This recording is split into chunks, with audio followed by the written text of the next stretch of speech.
अस्सलामुअलैकुम, आप देख रहे हैं हो क्या रहा है। मैं हूं फैसल अब्बासी, मेरे साथ मौजूद हैं आरिफ निज़ामी साहब। बहुत शुक्रिया निज़ामी साहब आपका।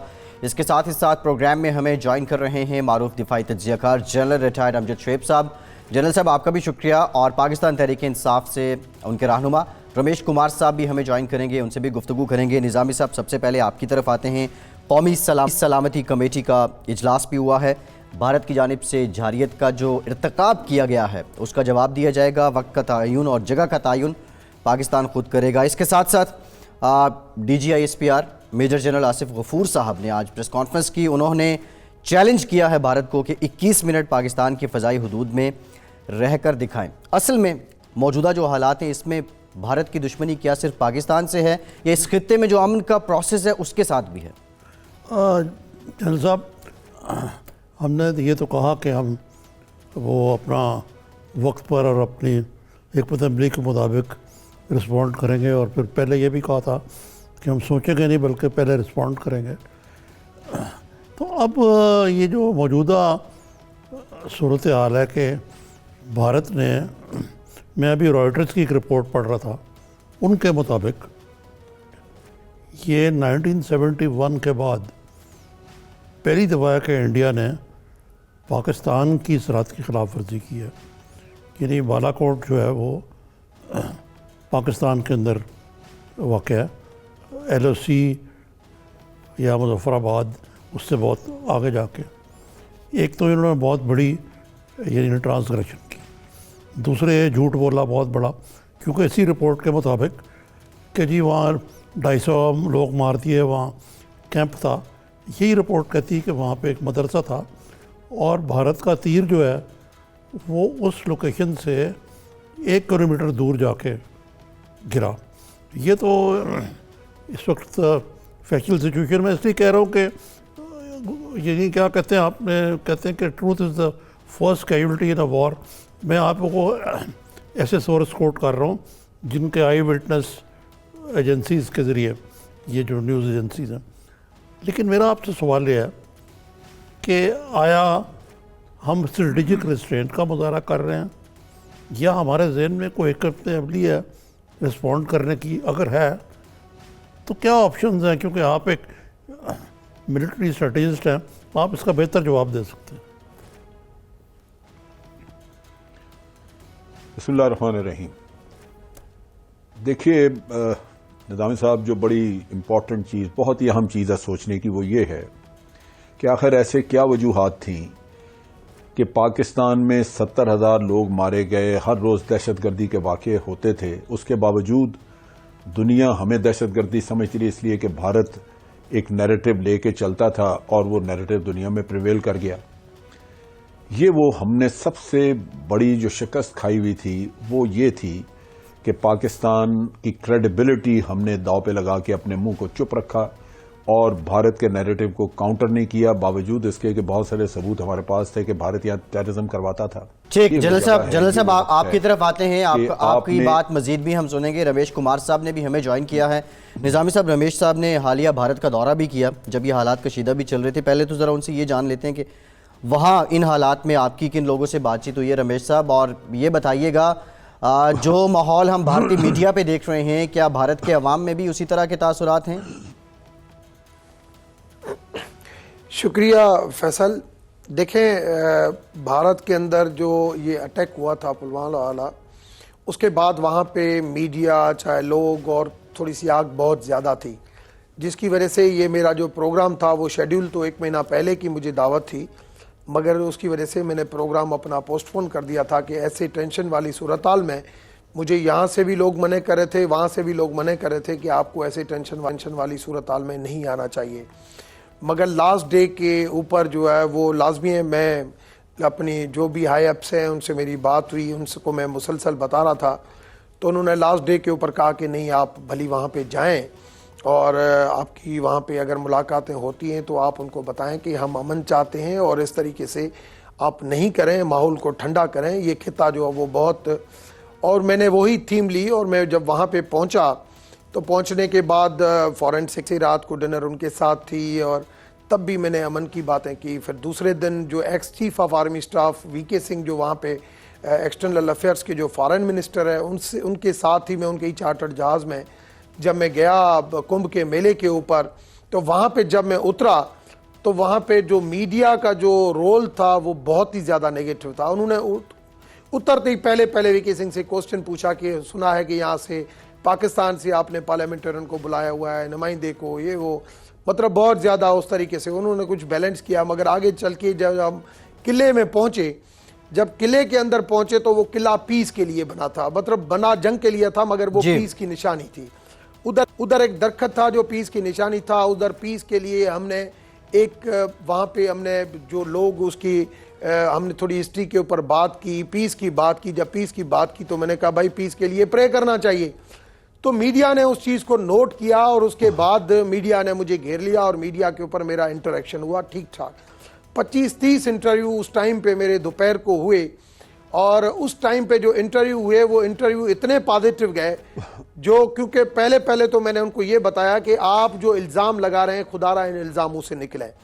आप जो इल्ज़ाम लगा रहे हैं बर वक्त आपके सबके मुंह में यही बात थी कि भाई ये पाकिस्तान के सवाल तो ये है इंस्टीट्यूशन ने कराया, ये कराया। असल सवाल मैं थोड़ा सा 2 मिनट ब्रीफ कर लूं। अमजद शोएब साहब मेरे बड़े भाई बैठे हैं, जी। तो उनको भी पता चल जाए 2 मिनट में अंदर। तो जब उनको मैंने बताया कि मेरी जिंदगी में झूठ बोलने की आदत नहीं है, मैं माजी में जाना नहीं चाहता, मगर इस वक्त पाकिस्तान की सारी जो कौम है, पाकिस्तान की इदारे, पाकिस्तान की हुकूमत इस वक्त पीस चाहती है, अमन चाहती है और यही इंडिया का मैसेज है। आप सिर्फ इस वाक़े को आप बेस बना के फिर दोबारा ये आग जो जला रहे हैं, ये आग अगर जली तो ये पूरी दुनिया को ख़त्म कर देगी 80% और ये फिर बुझने के लिए नाम नहीं लेगी। मेरे इंटरव्यू को इतना सीरियस लिया गया कि मीडिया भी पॉजिटिव में आ गया। रात को 10 बजे हुकूमत की तरफ से एक सॉफ्ट कार्नर हो गया। दूसरे दिन जब सुबह नरेंद्र मोदी मुझे मिले तो उसका जो मिलने का अंदाज था बहुत सही था, बहुत वेलकम था।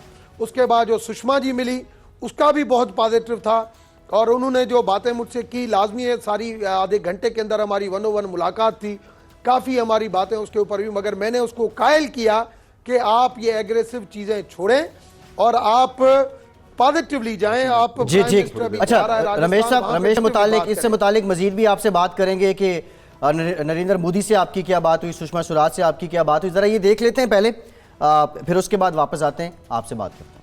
ऐसा रोल दोनों मुल्कों के बीच में इख्तियार करूंगा कि आपको ये अब अंधेरे नजर नहीं आएंगे, अब आपको रोशनी नजर आएगी। ये अब गुगली फेंकने वाले अब ये चीजें अब नहीं चाहिए हमें, नहीं इधर चाहिए नहीं उधर चाहिए। और आगे चल के आप देखेंगे कि आपको एक बहुत अच्छा एटमॉस्फेयर मिलेगा। आपको 12 घंटे के अंदर नरेंद्र मोदी का जो एक टेम्परेचर था वो आपने देखा कि डाउन आपको मिला। और आगे चल के कुछ रेसिप्रोकल चीजें होंगी, कुछ वहां से बना है, कुछ यहाँ से बनेगा।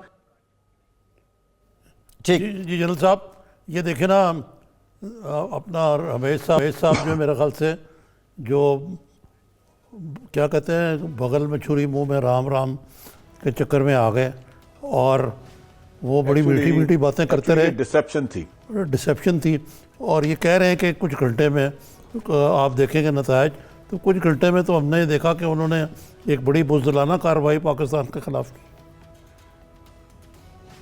मैं 1 मिनट इसके ऊपर बात कर लूं, फिर अगर निजाम साहब बात ये है कि आपके पास आते हैं अभी। जी हाँ जी नहीं, इसके ये जो क्लिप के ऊपर मेरा अपना ये जब उन्होंने मुझसे इंटरव्यू लिया जी, ये जब उन्होंने मुझसे इंटरव्यू लिया, मैंने मोदी को कहा था, मैंने उस टाइम पे भी कहा था रिएक्शन अगर आपकी तरफ से होगा तो रिएक्शन वहां से और सख्त आएगा। खान पठान है, आप उसकी जबान के ऊपर एतबार करें, आप आगे बढ़े। देखिए मेरा काम था एक अच्छे तरीके से मैसेज लेके जाना, मैसेज लेके आना। और उन्होंने भी मुझे कहा था हम आपको नहीं ब्लेम कर रहे हैं। नहीं रमेश साहब, हम आपका हुस्ने ज़न है, आप 12 घंटे की बात कर रहे थे। हम तो उनकी अयारी की बात कर रहे हैं।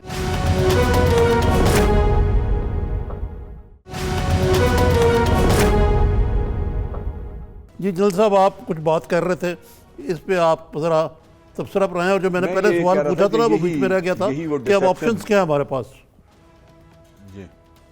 जी देखिए बात यह है कि पहली बात तो यही थी कि हमें डिप्लोमेटिक ऑफेंसिव के जरिए अपनी क्रेडिबिलिटी दुरुस्त करनी चाहिए और फिर दुनिया को पता लग जाए एक दफा कि भारत झूठ बोलता रहा है कि यहाँ टेररिस्ट हैं और हम टेररिस्ट भेजते हैं। ये चीज़ वाज़ेह हो जानी चाहिए और पाकिस्तान को आज अपना कम से कम स्लेट साफ रखनी चाहिए कि हम इन चीज़ों में मुलव्वस नहीं हैं और हमेशा भारत हमें टारगेट करता रहे झूठ बोल के। इसके बाद हमारा जो मिलिट्री रिस्पांस है वो मौजूद है और जब ये हम कहते हैं कि अपने वक्त पे या अपने इलाके पे या अपने तरीके से हम करेंगे तो उसका मकसद यही होता है कि दूसरे के ऊपर एक सस्पेंस रहे, वो 8 दिन टकरे मारता रहे, उसको अंदर परेशानी रहे कि मैं या 2 दिन 4 दिन जितना भी आप उसको वक्फा देना चाहते हैं, ताकि वो नींद ना उसको आए और वो सोचता रहे कि मेरे साथ क्या होने वाला है। ये वो चीज़ है जो आप तारी कर रहे हैं और इसी तजब्जब में उसको रख के फिर आप कहीं स्ट्राइक करते हैं। ये हिकमत अमली है जिसको मेरा ख्याल है कि जल्दबाजी से हमें नहीं करना चाहिए, लॉन्च करना चाहिए, क्योंकि इंडिया ने एक ट्रैप किया था आपको कि ये एक ऐसा एक्शन कर दिया जिसपे अगर आप फौरी रिएक्ट करते तो बहुत सारे हकायक आपके जो आप आज दुनिया के सामने ला सकेंगे वो पीछे रह जाते।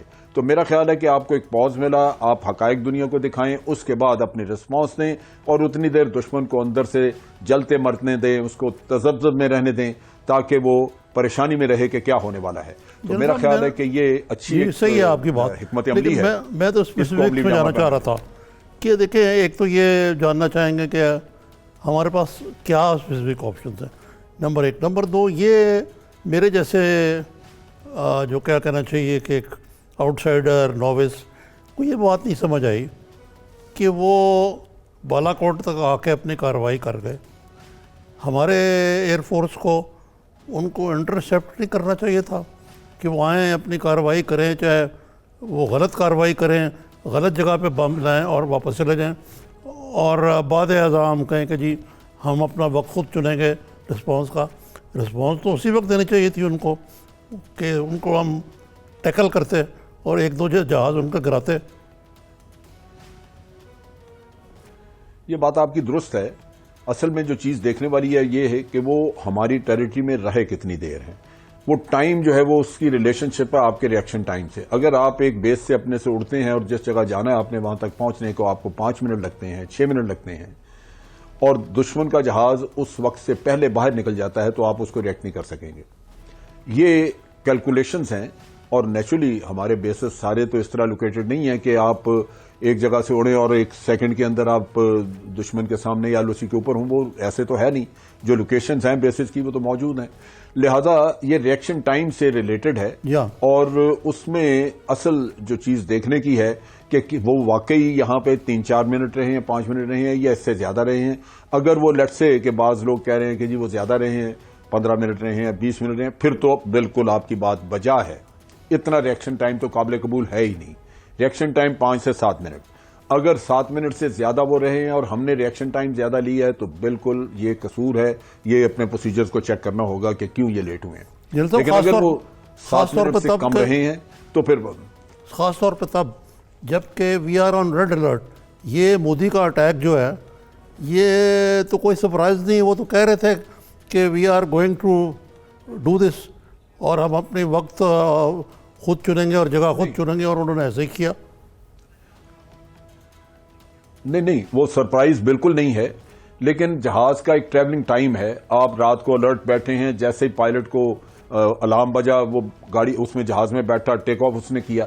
अब उसने एक जगह से जहां से टेक ऑफ किया उसने आगे पहुंचना है जहां पे उसका फ्लाइंग टाइम है 4 मिनट का, 5 मिनट का। ठीक है, ये वो चीज है जिसको आपने वर्किंग करनी है। अगर वो उससे ज्यादा वक्त रहा है और फिर ये यहाँ मतलब हम ये कैलकुलेशन पहले से की होती है। जनरल साहब आज इतने 1 मिनट में जहाज के अंदर पायलट होगा, बल्कि उन्होंने इस बात चैलेंज किया है कि 21 मिनट रह के दिखाएं। अच्छा, शाह महमूद कुरैशी साहब ने कहा है कि 2:55 पे वो आए और 2:58 पे वो चले गए। मैं पूछना चाहूंगा कि रमेश साहब ये तो हुआ ना जनरल साहब का मिलिट्री रिस्पांस।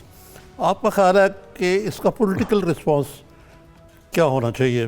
क्योंकि ज़ाहिर है कि हम एक जमहूरियत हैं, पार्लियामेंट है, आप उसके फाजिल रुकन भी हैं और माशाल्लाह आपको उधर की उनकी थिंकिंग का शायद बेहतर इदराक है। तो क्या हमारी एक तो मिलिट्री रिस्पांस हुई, एक पॉलिटिकल रिस्पांस किस अंदाज से हमें देनी चाहिए?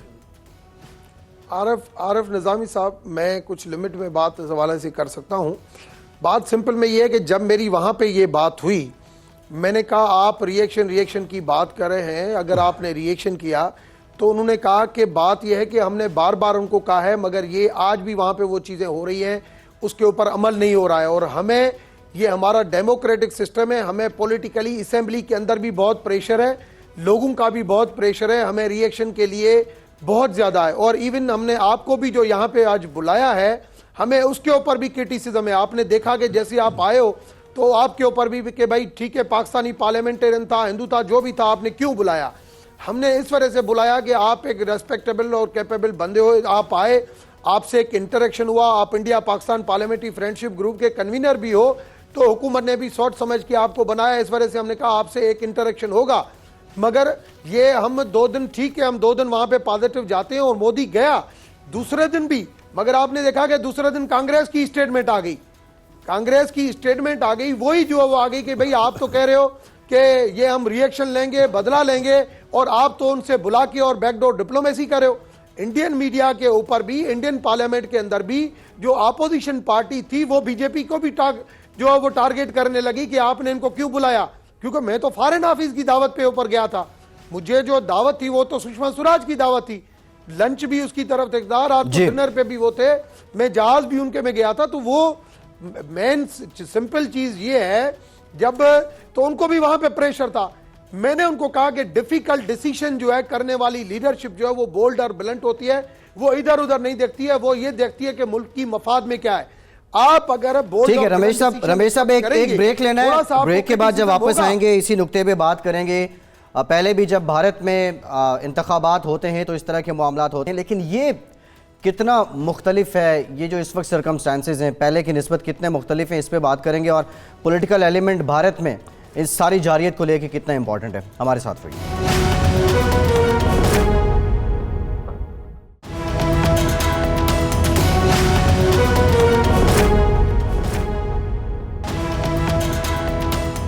ब्रेक के बाद एक बार फिर से आपको खुशामदीद कहेंगे। रमेश साहब आपसे भी गुफ्तगू करेंगे। जनरल साहब आपकी तरफ आते हैं। एक पॉलिटिकल एलिमेंट, ये कोई नई बात नहीं है, इंतखाबात जब हो रहे होते हैं भारत में तो लाइन ऑफ कंट्रोल पे इस तरह के मामलात होते हैं, लेकिन ये एग्रेशन अब की बार भारतीय हुकूमत का बहुत ज़्यादा हो चुका है।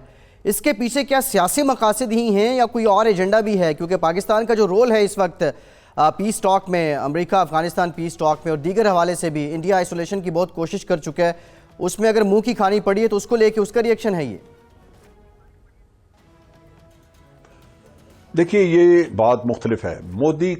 मोदी ने अपना एक इमेज रखा हुआ था, एंटी पाकिस्तान, अग्रेसिव पाकिस्तान बैशर, और वो उसी की बुनियाद पे वो आज दिन तक थ्राइव करता रहा और आगे चलता रहा, और हर वाक़े को उसने इस्तेमाल किया अपनी पॉलिटिकल इमेज अपना बिल्ड करने के लिए, और बजाय इसके कि उसकी तहकीक होती वो हाइप क्रिएट करता था।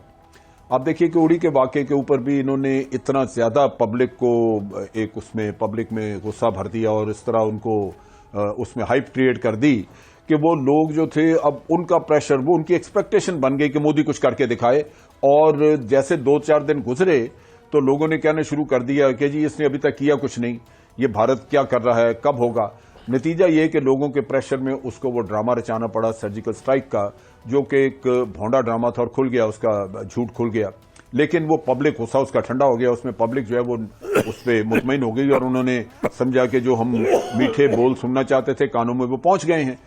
ये चीज आज भी इन्होंने ये किया है, और मोदी मुजरिम है इस चीज का कि जैसे ये पुलवामा का वाकया हुआ, पाकिस्तान पे इल्जाम लगाया और फिर उसके बाद हाइप क्रिएट करनी शुरू कर दी कि हम ये कर देंगे, वो कर देंगे, बातचीत का वक्त खत्म हो गया, अब एक्शन होगा। ये वो चीजें हैं जिसने फिर पब्लिक में एक उबाल पैदा किया। और जब आप ये यहां तक लोगों की सोच को, लोगों की तवक्कुआत को यहां तक पहुंचा बैठते हैं तो उसके बाद आप खुद असीर हो जाते हैं उस चीज के, क्योंकि फिर आपको जान छुड़ाना मुश्किल हो जाता है। फिर बेशक आप नरमी की बातें करें या कुछ भी कहें, आपको आपकी अपोजिशन पार्टियां भी ताना देंगी, आपको लोग भी पकड़ेंगे कि आप ये क्या कर रहे हैं, फिर मजबूरन आपको ये दोबारा किस्सा खोलना पड़ता है। और मुझे लगता है कि ये फिर इन्होंने सीरियसली एफर्ट किया। मेरा अपना थोड़ा सा तजिया अपने कोलीग से मुख्तलिफ है कि ये बड़ी एग्जिस्टेंशियल थ्रेट है। ये बीजेपी की एक, बल्कि मैं रमेश कुमार से भी कहूँगा कि बात करें, वो पाकिस्तान को दिल से तस्लीम नहीं करते। वो जो गौ माता का जो उनके नज़दीक 2 टुकड़े हो गए ना, वो बर्दाश्त नहीं करते उनको, और ये उसकी मैनिफेस्टेशन है ये भी यही उनका वोट बैंक है। और ये जो कुछ हो रहा है, ये नफ़रत की जो फ़िज़ा क्रिएट की गई है, ये बहुत ज़्यादा बड़ा एजेंडा लगता है मुझे।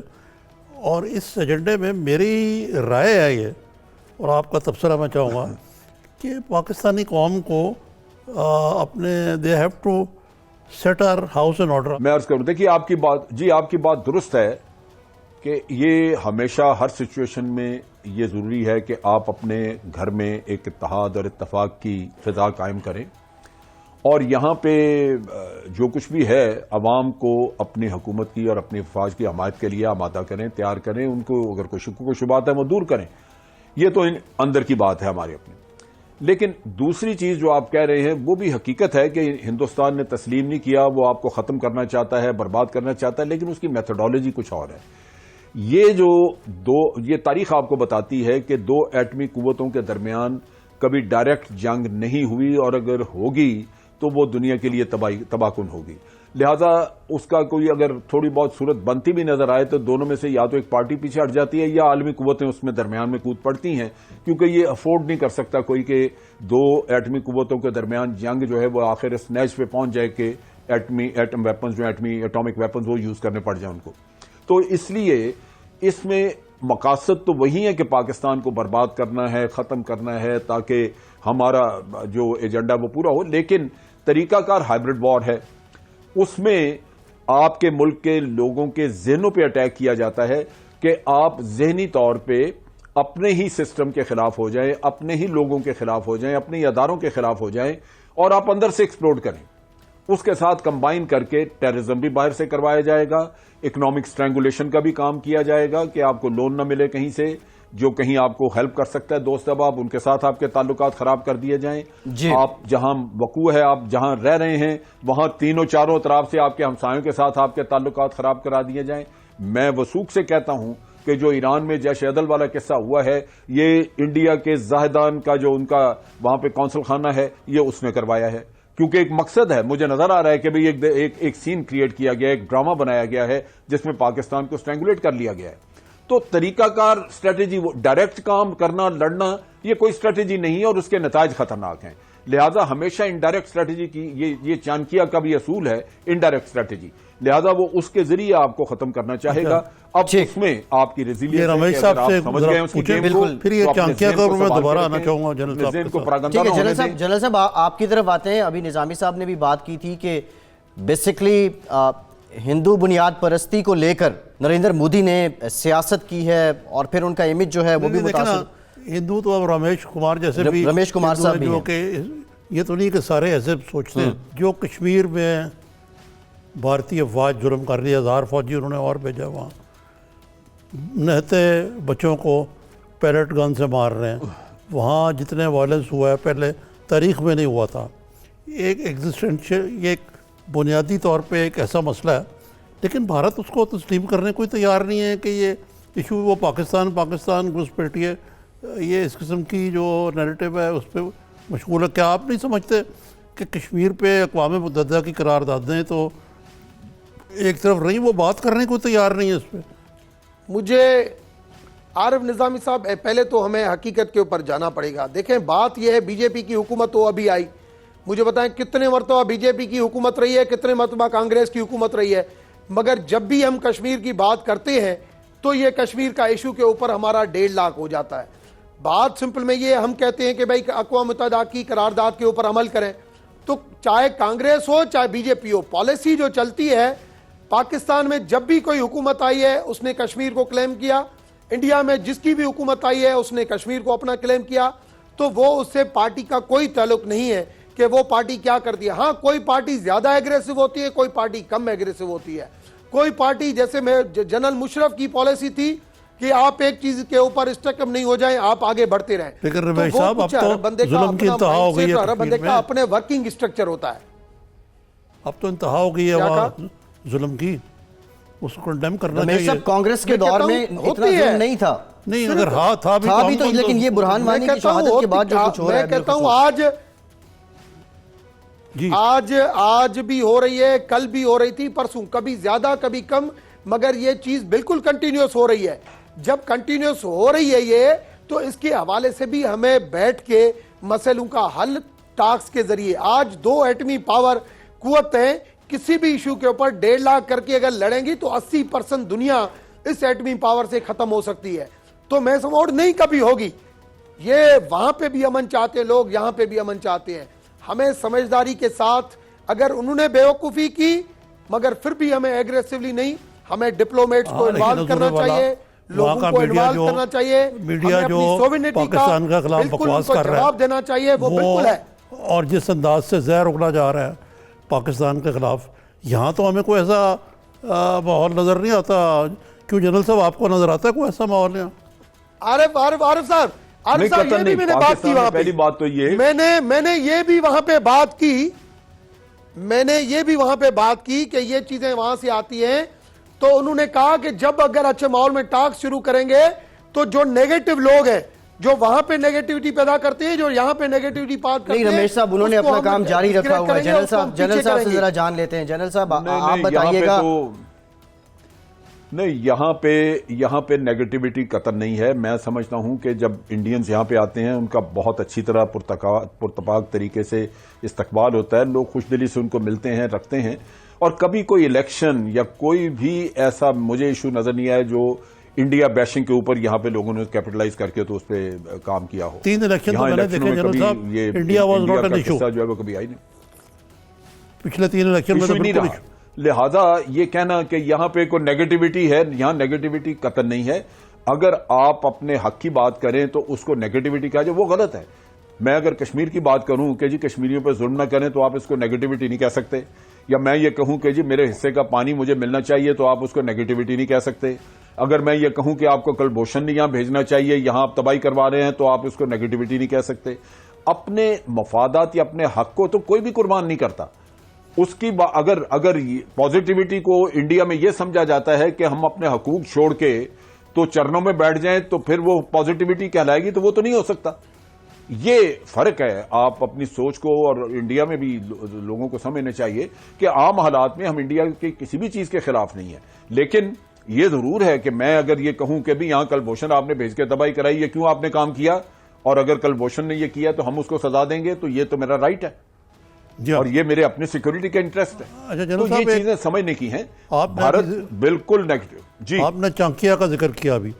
अभी हाल ही में शेखर गुप्ता साहब हैं, बड़े प्रो बीजेपी जर्नलिस्ट हैं। उन्होंने एक मजमून लिखा है जो जी वो कहते हैं कि यार ये पाकिस्तान के खिलाफ न्यूक्लियर तो हम इस्तेमाल नहीं कर सकते। पाकिस्तान को जी बजाय कि हम इंतकाम लें उससे, हम पाकिस्तान को जो अर्थशास्त्र है, जो फलसफा है, उसके ऊपर अमल करते हुए इनको हम ऐसी कन्वेंशनल रेस में डालें असलहे की, और हम पाकिस्तान को इकोनॉमिकली ब्लीड करें, असलहे की दौर में ब्लीड करें, और इस तरह पाकिस्तान को हम एस्केलेट करें। मेरा मकसद है कि वहाँ पे यानी कई किस्म की सोचें जो हैं वो पाकिस्तान को ख़त्म करने के लिए चल रही हैं, और हमें, मेरा ख्याल है कि हमें ख्वाब खरगोश से जो है वो बेदार होना चाहिए। बिल्कुल। देखें, उनकी बुनियादी चीज जो है वो यही है कि पाकिस्तान को इकोनॉमिकली बर्बाद किया जाए। अगर आप उसके साथ हथियारों की दौड़ में भी लग जाते हैं कि जी आपने दिफा करना है, लिहाजा वो कन्वेंशनल सुपीरियोरिटी उनकी बहुत बढ़ रही है, लिहाजा आप भी उसको कैचअप करें, तो वो आप देखेंगे कि आपका खर्चा इतना बढ़ जाएगा, डिफेंस बजट बढ़ेगा, नेचुरली आपके ऊपर बड़ा बोझ आएगा आपकी इकोनॉमी पे। सो ये तो वो आपको वो चीजें कर रहे हैं जो वो ये समझते हैं कि जंग लड़ने के बगैर पाकिस्तान को कोलैप्स कर दिया जाए। ये अफगानिस्तान से भी यही कुछ होता रहा। उसमें जो मसलन जब हमने इंटेरोगेट किया कलभूषण को, तो उसमें सबसे इंपॉर्टेंट चीज जो उसने बताई, उसने कहा जी कि हम मुख्तलिफ जगहों पे जो मिलिट्री टारगेट्स थे उनको अटैक करवा रहे थे, लेकिन असल मकसद ये था कि पाकिस्तान की अवाम और पाकिस्तान की आर्म फोर्सेस के दरमियान में एक तफरका पैदा कर दिया जाए, एक नफरत पैदा कर दी जाए, और वो क्रिटिसाइज करें। और ये जो आज अमूमन कहा जाता है कि जी अवाम जो है वो फौज के पीछे खड़े हैं, ये चीज खत्म हो जानी चाहिए। ये बड़ा महारत से उन्होंने सोशल मीडिया के जरिए भी काम किया, झूठे इल्जाम लगा के। जब मसलन एक बड़ा हम हमेशा कहा जाता है कि भारत के साथ ताल्लुकात ठीक करने के लिए सिविल गवर्नमेंट जो है वो तो बिल्कुल करना चाहती हैं, लेकिन अफवाज जो है वो रास्ते में हायल हैं। आपको याद होगा कि जब परवेज मुशर्रफ की गवर्नमेंट थी तो उसने क्या किया, उसने क्या ताल्लुकात ठीक करने के लिए हर कोशिश नहीं की थी? जी हाँ, सही है। ऐसा ही ये बिल्कुल एक इंडिया का बनाया हुआ एक नैरेटिव है जो पाकिस्तान में पॉपुलर हो गया। हालांकि अफवाज पाकिस्तान में मैं 38 साल रहा हूं, कभी भी ये सोच नहीं आई कि भारत के साथ ताल्लुकात ठीक नहीं होने चाहिए। उसकी बुनियादी वजह यह है कि आप समझते हैं कि हमसाये हैं, अल्टीमेटली अगर ताल्लुकात ठीक होंगे तो फिर आप आगे तरक्की कर सकेंगे। लेकिन इसका मतलब ये तो नहीं कि मैं कश्मीर में कश्मीरियों में खून खराबा हो कश्मीरियों का तो मैं कहूँ जी अच्छा ठीक है मैं चुप बैठूंगा, तो तभी आप मेरे मुझसे पूछोगे तजारत की बातें थपकी लेने के। क्या ये मौका है जी जी किसी किस्म के डिप्लोमेटिक चैनल्स को एक्टिवेट करने का, रिवाइव करने का? क्योंकि ये तो कहा जाता है कि दोनों न्यूक्लियाई ताकतें हैं। आज शाह महमूद कुरैशी की अमरीकी वज़ीर मैं जब गया तब और पोजीशन थी, आज और पोजीशन है जी। तब वो बालाकोट नहीं आए थे जनरल साहब। हमला नहीं हुआ था। जनरल साहब आप कमेंट कीजिएगा।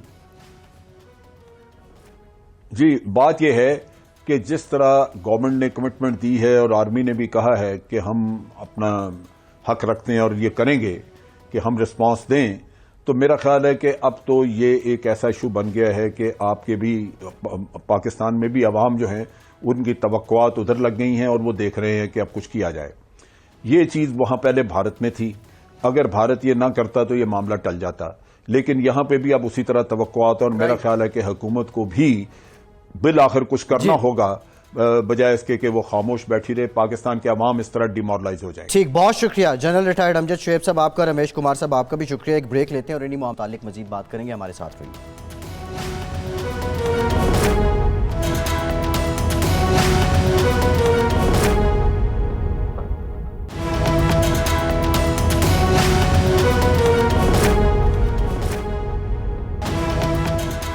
ब्रेक के बाद एक बार फिर से प्रोग्राम में आपको वेलकम करते हैं। निज़ामी साहब, जो इंडियन सेक्रेटरी खारजा हैं विजय गोखले साहब, एक बड़ी खोखली सी आज उन्होंने मीडिया टॉक की, बल्कि रिस्पॉन्ड भी नहीं किया वहाँ जो नुमाइंदे थे मीडिया हाउसेस के उनको, और वो चले गए अपना एक पॉलिसी बयान पढ़ के। उनका ये कहना है कि जो बालाकोट में कार्रवाई हुई है उसके नतीजे में बहुत से लोग हैं जिनको वो दहशतगर्द गर्दान रहे हैं, उनको यहाँ हलाक किया गया है। लेकिन इसके साथ साथ इंडियन मीडिया को हम देख रहे हैं, फुटेज जिस तरह एनिमेटेड फुटेज वो चला रहे हैं, कोई एविडेंस नहीं है, 2 साल पुरानी फुटेज वो चला रहे हैं।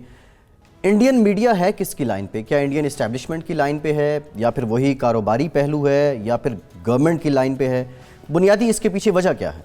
इंडिया मीडिया तो पागल हुआ है, किसी की लाइन पे नहीं है। नहीं, वहाँ की इस्टेब्लिशमेंट और जिसको आपने कहा वो उस तरह हमारी इस्टेब्लिशमेंट की तरह तो नहीं है। लेकिन देखें, बात यह है कि ये जंग और ये जो कॉम्बैट और पाकिस्तान जो है, ये खाली सिविलियन गवर्नमेंट जो है ये तो नहीं देखती ना। वहाँ मिलिट्री इनपुट जो है वो बड़ी स्ट्रॉन्ग है। वो तो अब हमें ताना देते हैं जी ये पाकिस्तान में जमहूरियत नहीं, यहाँ का वज़ीर आज़म तो कठपुतली होता है। इमरान खान भी था, वो मैं चंद साल पहले इंडिया गया तो उनका ज़िंदगी नवाज शरीफ भी कठपुतली था, बेनज़ीर भी कठपुतली थी। एक तो उनको अपनी जमहूरियत के बारे में गरूर और घुमंड है।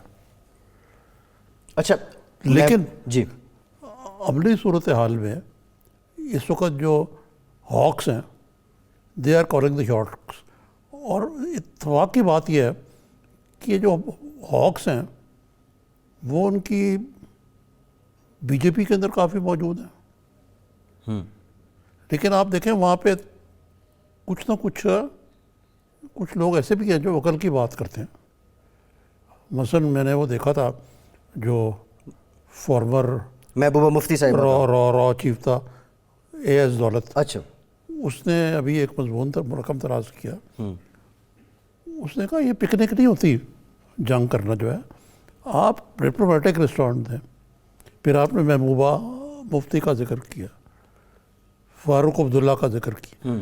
कश्मीरियों का तो मसला और है कि अब कश्मीर में ऐसी सूरत हाल हो चुकी है कि अगर इन लोगों ने कश्मीरी सियासतदान वहाँ सियासत करनी है ना, तो मोदी का दम छल्ला बन के वो सियासत नहीं कर सकते। ये जो कठपुतली लोग थे, महबूबा मुफ्ती को भी गर्दाना जा रहा था। इससे पहले आपने फारूक अब्दुल्ला की बात भी की। कश्मीर के अवाम इनको कठपुतली कहा करते थे।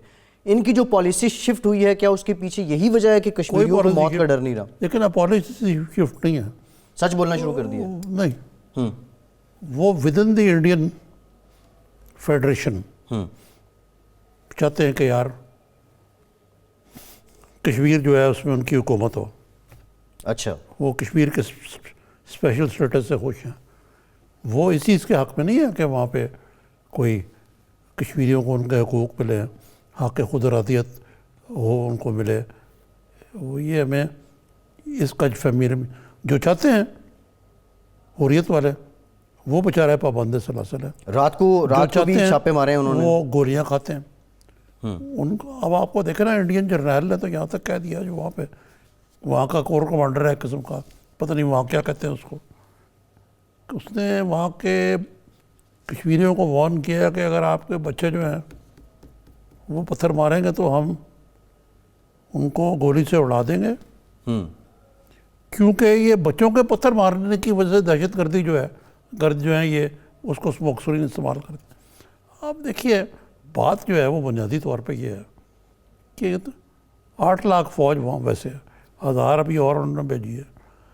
तो सवाल ये है कि आप कश्मीर जो 10,000 सॉरी जी, आप कश्मीर को कंट्रोल नहीं कर पाते, आप के लोग आपके साथ नहीं हैं।